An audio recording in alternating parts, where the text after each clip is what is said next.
Hello, my name is Jessica.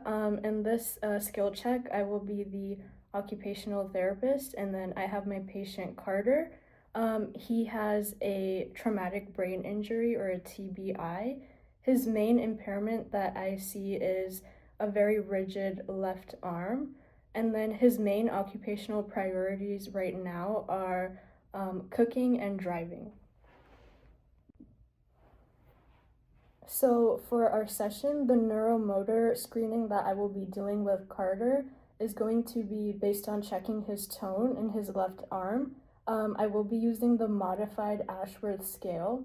And so I'll start by getting a good grip on his forearm here and then trying to pull forward to see if I can get an idea of his tone. And yep, it looks like he is in a very rigid flexed position. So based on the scale, I would grade him a 4 because he's very rigid in flexion. And then based on my screening, I would say that his corticospinal tract is damaged from the TBI. And then now I'm going to do a sensory screening of light touch with this piece of paper, and then I'm going to have him look the other way. And then Carter, I'm going to use this paper to touch different parts of your arm, and I want you to tell me the location. Okay. Could you try it again? Oh, yeah. I think that was the hand. Okay. How about that one? I didn't feel anything that time. Okay. Uh, that felt like it was like near the elbow. Okay. I didn't feel anything. Okay. How about that one? Shoulder, I think. Okay, so based on that screening, his sense of crude touch is also absent. And based on that, I would infer that his dorsal column medial lemniscus pathway is also damaged from the TBI. So for Carter's, his primary occupation in ADL or an IADL would be cooking and driving. Those are the two that he wants to get back into. And for cooking, Carter, it is going to be difficult to cook because your left hand is in, or your left arm is in a rigid position and you're not able to move it.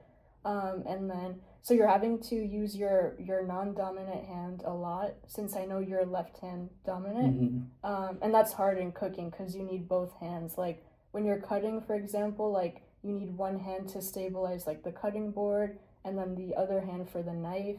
And then like mixing things, just like pretty much everything in cooking is going to be affected. And also for driving, you can drive one-handed, but that does pose some risks, like when you're making a turn, you don't really have like a complete grip on the wheel, and that might make you feel like less stable while driving. So that is a major safety concern that we have given your condition and impairment. And then I will go into some interventions that will help you a lot in your recovery so you can get back into those two occupations. All right, sounds good. All right, Carter. So the first intervention that I have is based on the compensatory theory in our profession. And basically, what it is in your case, you are going to be using your right arm to do most of the work in cooking, since we're still working on getting that left arm to be less rigid over time. So you'll just do most of the work with that right side to compensate for like the lack of movement in your left arm. And then so you'll do like all the carrying the utensils and like the pots and pans with the right arm. Okay. And then the next theory that I have is the motor learning theory, and with that one, An intervention that I have for you is neuromuscular electrical stimulation. Have you heard of that?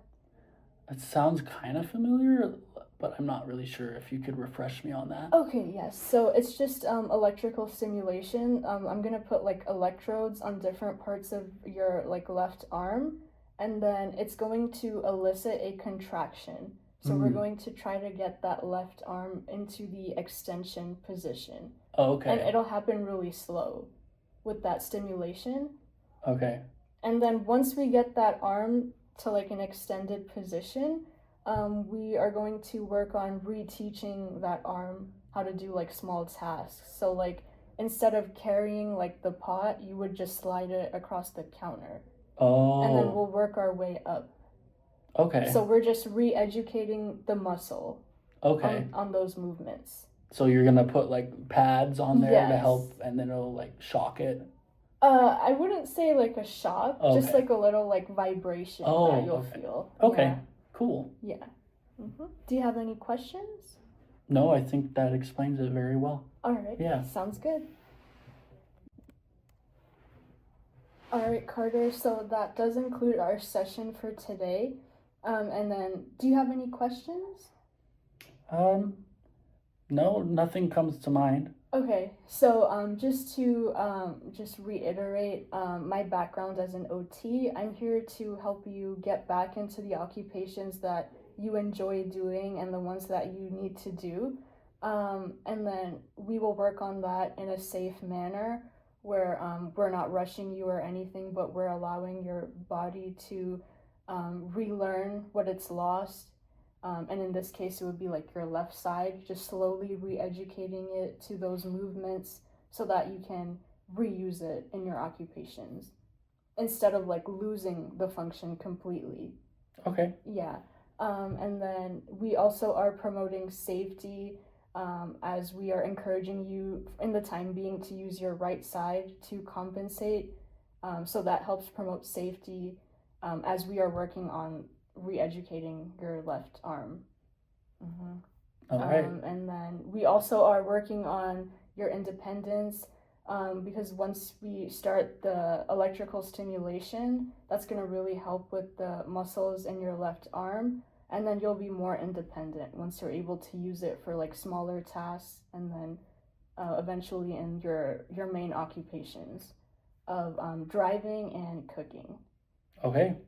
Sounds good. All right, and that will be our session today, and I'll see you next time. Okay, see ya.